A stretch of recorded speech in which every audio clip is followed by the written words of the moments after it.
위보 맨시를 읽어드리도록 하겠습니다.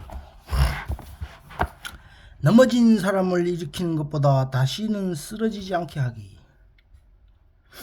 우리는 흔히 타인을 돕는 건 선한 일이라고 믿는다. 하지만 진정한 도움은 단순히 고통을 덜어주는 게 아니다. 누군가를 돕는다는 것은 그들이 스스로 강해져 자신의 문제를 해결할 수 있게 하는 것이다. 타인의 아픔을 대신 짊어진다고 그들이 삶이 달라지진 않는다. 오히려 그들이 자기 고통을 직면하고 극복할 수 있도록 힘을 길러주는 일이 더 중요하다. 고통은 누구나 겪지만 결국 극복하는 건 각자의 몫이다. 우리 잘못된 선의가 상대의 성장을 막을 수도 있다. 문제를 대신 해결해 주는 건 순간적으로 좋아 보이지만 스스로 해결해 볼 기회를 빼앗는 일일 수도 있다. 정말 돕는다는 건 그들이 더 강해지고 스스로 일어설 수 있도록 이끄는 것이다. 진정한 덕목은 타인의 고통을 대신 지는 게 아니라 그들이 고통을 이겨낼 힘을 갖도록 돕는 것이다. 넘어졌을 때 손을 잡아 일으키는 것보다 다시는 같은 이유로 쓰러지지 않도록 길을 알려주는 게 더 가치 있는 일이다. 사랑은 왜 우리를 감동시키는가? 사람들은 종종 사랑을 정의보다 더 고귀한 덕목이라 말한다. 하지만 가만히 보면 사랑은 참 어리석게 보이기도 한다. 자격 없는 사람에게 고마워할 줄 모르는 사람에게도 아낌없이 마음을 내어주니까 정말 바보 같은 사랑이라 말하면서도 우리는 결국 그 사랑에 감동한다. 사랑의 매력은 바로 그 계산 없는 어리석음에 있다. 정의는 공정하게 나누라고 하지만 사랑은 그저 누구에게나 아낌없이 나누라 말한다. 마치 비처럼 사랑은 애로운 사람과 불의한 사람 가리지 않고 조용히 내려와 세상을 적신다. 때론 사랑이 답답하게 느껴질 수 있다. 왜 저 사람에게까지 잘해줘야 하냐는 의문이 들 때 사랑은 이유가 꼭 필요하냐고 되묻는다. 그리고 우리는 또 한 번 무너진다. 사랑이 정의보다 따뜻하게 느껴지는 이유는 그 저울 없는 마음 때문이다. 정의는 정교한 저울 같아서 무게가 조금만 어긋나면 기울어버린다. 그런데 사랑은 애초에 저울을 꺼내지도 않는다. 이 무조건적인 태도에서 우리는 따뜻함과 살아갈 희망을 발견한다. 사랑과 희생, 무엇을 위해서인가? 사랑과 희생은 늘 깊은 감동을 불러일으킨다. 누군가를 위해 자신을 던지는 모습은 사람들이 마음을 움직이고 그 행동을 더 고귀하게 보이게 만든다. 하지만 한번 돌아보자. 사랑과 희생이 아무리 빛나 보여도 그 대상 자체가 정말 중요한 것인지 생각해 볼 필요가 있다. 예를 들어 전쟁터에서 목숨을 바치는 군인들, 사람들은 그들의 희생이 위대한 가치 때문이라고 믿는다. 그러나 이 믿음은 희생이 가져다주는 강렬한 감정이 만든 환상일 수도 있다. 희생이 클수록 우리는 그 희생이 향하는 방향을 깊이 따져보지 못한다. 사랑도 마찬가지다. 사랑에 빠지면 모든 것이 아름답게 보인다. 하지만 그 대상이 정말 그런 가치가 있는지 냉정하게 묻기가 쉽지 않다. 사랑과 희생은 본질적으로 숭고하지만 그것이 반드시 옳은 방향으로 가고 있다고 단정할 수는 없다. 그래서 스스로에게 내가 사랑하고 희생하려는 것이 정말 그만한 가치가 있는지 질문해야 한다. 사랑은 아름답고 희생은 숭고하다. 하지만 그것이 우리를 어디로 데려가는지를 돌아보지 않는다면 우리는 잘못된 목표를 위해 모든 걸 바칠 수도 있다.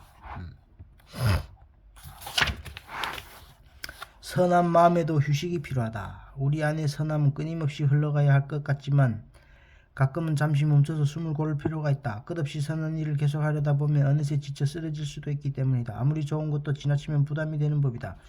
생각해보자. 운동을 쉬지 않고 계속하면 몸이 탈진하듯 선한 마음도 무리하면 쉽게 지친다. 심지어 너무 지쳐서 내가 왜 이렇게까지 해야 하지 하고 회의감이 들 때도 있다. 그러니 선한 행동에도 잠깐의 휴식이 필요한 건 당연하다. 재충전한 마음은 새롭게 채워진 에너지와도 같다. 충분히 쉰 뒤 다시 시작한 마음은 이전보다 더 힘차고 더 깊은 울림을 줄 수 있다. 물론 당신이 잠시 쉬는 동안 세상이 조금 거칠어질 수도 있다. 하지만 걱정하지 마라. 당신이 다시 일어설 때 그 선한 마음은 더욱 귀하고 밝게 빛날 테니까.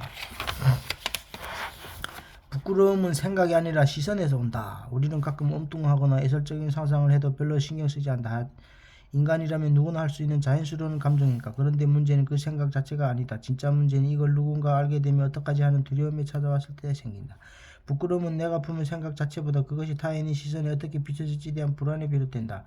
마치 누군가 내 마음을 훔쳐볼 것 같은 기분 말이다. 흥미로운 건 부끄러움이 실제 우리 생각이 아니라 타인의 상상력에 달려있다는 사실이다. 무슨 생각을 했는지보다 타인은 나를 어떻게 볼지에 대한 두려움이 더 크게 작용한다. 결국 우리가 두려워하는 건 우리의 진짜 모습이 아니라 타인이 만들어낼 우리 이미지일 수도 있다. 그렇다면 이렇게도 생각할 수 있다. 내 생각이 내 안에만 머문다면 문제될 게 없는 것 아닌가. 맞다. 하지만 인간은 본능적으로 타인과 연결되길 원하면서도 동시에 그 시선과 평가를 두려워하는 모순을 지니고 있다. 결국 부끄러움은 타인의 시선을 의식하는 데 생긴다. 하지만 그 덕분에 우리는 스스로를 조금 더 솔직하게 들여다볼 기회를 얻는다. 그러니 다음에 부끄러움을 느낀다면 스스로에게 이렇게 말해보자. 잘못된 것은 내 생각이 아니라 내가 너무 사람들이 눈치를 보고 있었다는 사실이라고. 그 순간 부끄러움이 생각보다 훨씬 가볍게 느껴질지도 모른다. 타인의 기대에 맞추지 마라. 우리는 흔히 겸손을 미덕으로 배워왔다. 타인 앞에서 자신을 낮추고 억제하려고 하지만 그들이 말하는 겸손은 결국 욕망과 의지를 억누르고 타인의 기준에 맞춰 살아가라는 뜻일 뿐이다. 겸손은 종종 타인을 감동시키기 위한 가면처럼 쓰인다. 그러나 정말 중요한 건 내 안의 열정과 올바른 욕망이다.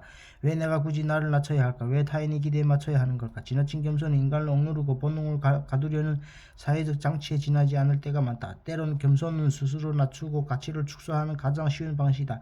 하지만 이게 진정한 미덕일까? 진정한 인간은 자기 자신을 부각시켜야 한다. 스스로 원하는 방향으로 나가야 한다. 맹목적인 겸손은 그냥 자기 의지가 없는 상태일 수도 있다. 나는 누구인가? 나는 무엇을 원하는가? 라는 질문에 뚜렷한 답이 없는 사람들이 택하는 길일 수도 있다. 지나친 겸손은 결국 자신의 가능성을 스스로 제한하는 족쇄가 된다. 진정한 개인이라면 자신이 올바른 욕망과 의지를 억제하지 않는다. 나는 어떤 존재로 살아갈 것인가, 어떤 사람이 될 것인가에 대한 결정권은 오직 나에게 있다. 타인의 시선에서 자유로워져라. 다른 사람이 나를 어떻게 보는지 신경 쓰는 건 자연스럽다. 사실 긍정적 평가는 현실적인 이득으로 이어지기도 한다. 학생들은 선생님의 좋은 평가를 받아야 성적이 오르고 직장인은 상사의 인정을 받아야 승진이 기른다. 그래서 우리는 열심히 노력하고 좋은 인상을 주려 애쓴다. 문제는 그 노력이 신뢰나 호감 얻는 것을 넘어 특별해 보이는 것 자체에만 집중될 때 생긴다. 여기서 허영심이 슬며시 고개를 든다. 허영심은 단순히 칭찬을 바라는 것이 아니라 마치 영화 주인공처럼 특별한 존재가 되고 싶어 하는 마음이다. 허영에 사로잡힌 사람은 자기 이미지를 꾸미느라 바쁘다.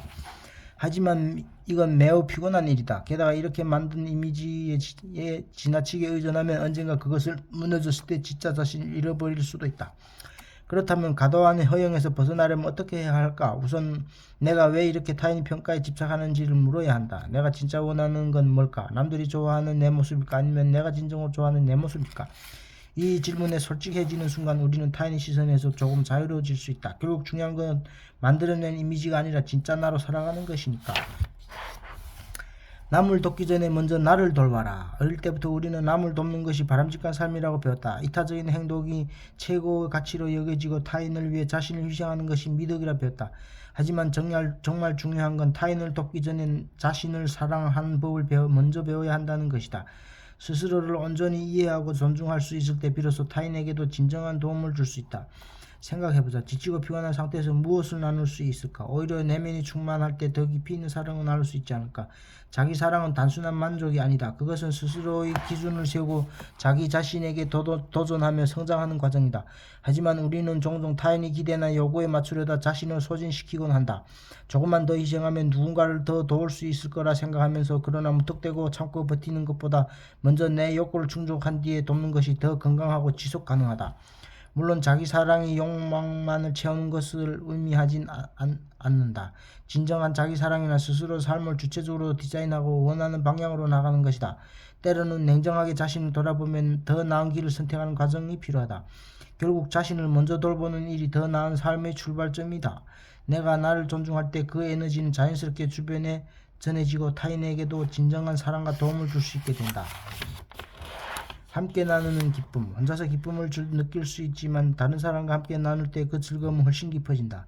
사랑하는 사람과의 미소나 친구와의 대화 속 웃음, 예상치 못한 도움을 주고받을 때 따뜻함. 이런 순간들은 단순한 행복을 넘어 우리를 더 나은 존재로 만든다. 사실 이런 감정은 인간만의 것은 아니다. 동물도 어미와 새끼가 서로를 돌보며 만족감을 느끼고 물속에서 친밀한 유대를 형성한다. 관계란 단순한 즐거움을 넘어 존재 자체를 풍요롭게 만드는 핵심 요소다.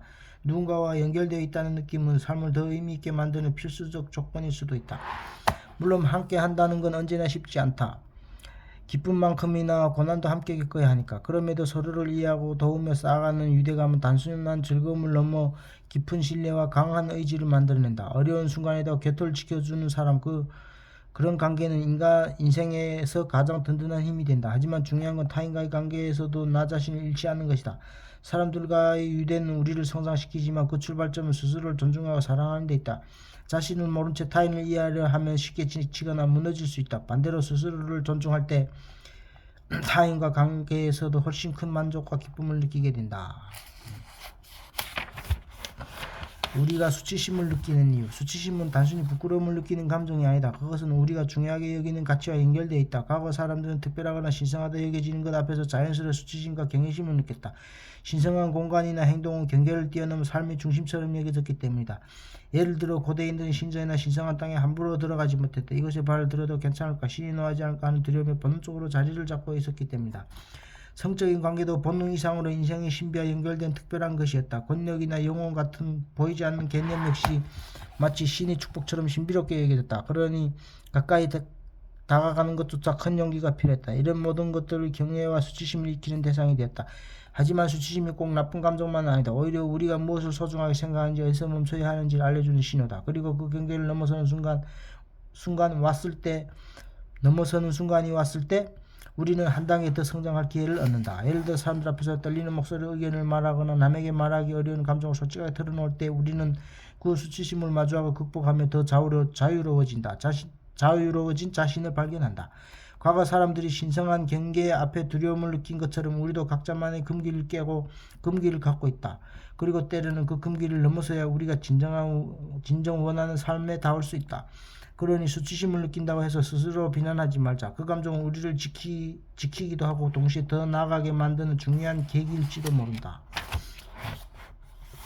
남의 불행을 즐기지 마라. 모든 선택은 기본적으로 단순하다. 쾌락을 얻거나 고통을 피하고 싶은 욕구에서 시작된다. 작은 권력에서 오는 만족도 마찬가지다. 상사가 직원에게 불필요한 잔소리를 하거나 누군가의 자신의 의견을 강요하면 우울감을 느끼는 건 순간적으로 내가 더 강하다는 착각을 일으킨다. 하지만 타인의 고통 위에 쌓은 쾌락은 언제나 균열을 안고 있다. 결국 그 균열은 다시 자신에게 돌아온다. 반면 공감은 어떨까?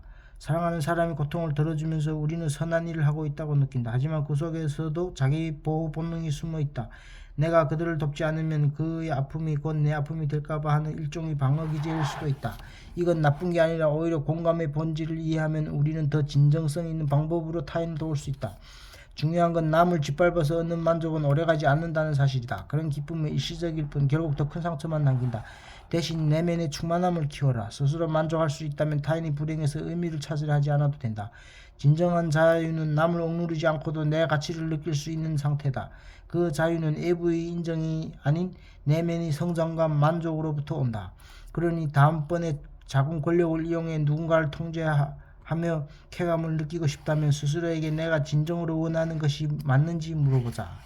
아마 깨닫게 될 것이다. 당신이 진정으로 원하는 건 타인을 억누르지 않아도 스스로 빛나는 삶일 것이라는 사실을. 오늘은 여기까지.